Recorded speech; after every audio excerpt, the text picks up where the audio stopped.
You need to start buying these up. If you're homesteading or if you're wanting to learn any kind of automation, they're great to use. They're cheap. And I'm going to show you how to use it with an ultrasonic sound sensor today.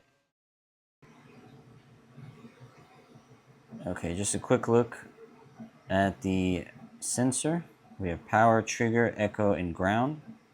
All the connections are going to be labeled in the code as well, or the sketch that's in the description. So let's go ahead and connect them. So we have power. It's going to go to VCC. Then let's do trigger. Should be the 5, echo,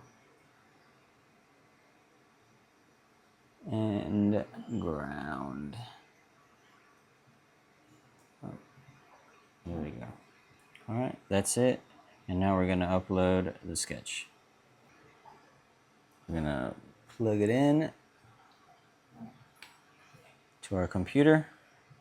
Okay, real quick, we'll go over the sketch. The IDE link is in the bottom in the description. You can download it. It's easy to do. And then once you open this up, you'll go to the GitHub link that I have, copy and paste this sketch in there. In that sketch, important part here is the pin connections.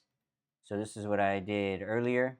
There is the option of doing 5 volt or 3 volt. That depends on the sensor. For our case, it is going to be 3 volt, but you'll have to look for each individual one. The pinouts also, sometimes you might have one that's different. You always get like a schematic telling you which pinouts are in there. Follow yours, because mine might be a little bit different, but generally you'll just have to just change which GPIO pin you'll be putting in. This is for another discussion, but these are just defining the pins. These are the variables that we need. This is how we're going to get the information. This is giving a break between the signal pulses. This is doing the calculation. And this is printing out to the serial. And this is doing a small delay, so it's not just constantly feeding out. Once you have this loaded in, we'll go up to the top here and we'll upload the sketch and we'll see it in action. Okay, we have the ESP32 plugged in. Cables are all good. I'm going to set that to the side. This is what I designed in Fusion. So 3D print. I have it sit on there. Line this up. Okay. Here's a jar. Measured out. You can see the sensor is measuring all kinds of distances, so we know it's working. We're going to plug this in, or in there. Nice and level. See if it evens out. We're even out at 12, which is about right because this the little speaker things drop down a little bit. What I'm going to do now is add some water. And you can see the readout. We're getting about, it's like 8. Yeah, it's at 8 now. It was at 7. On the line, it's exactly at 6. Again, I could be off a little with the way the signal is. There is some calibration. There's a 7.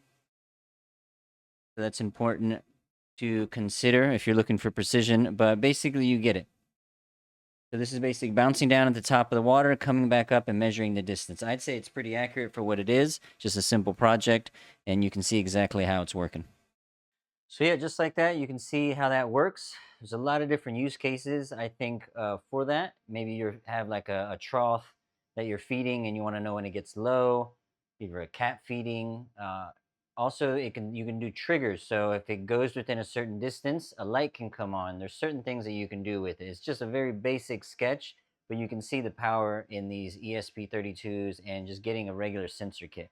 My idea is just, it's not that hard to do, and I think with a little investment, a computer, AI, you can learn how to use these things and utilize it in your everyday life to kind of make things a little easier and have fun doing it and learn something.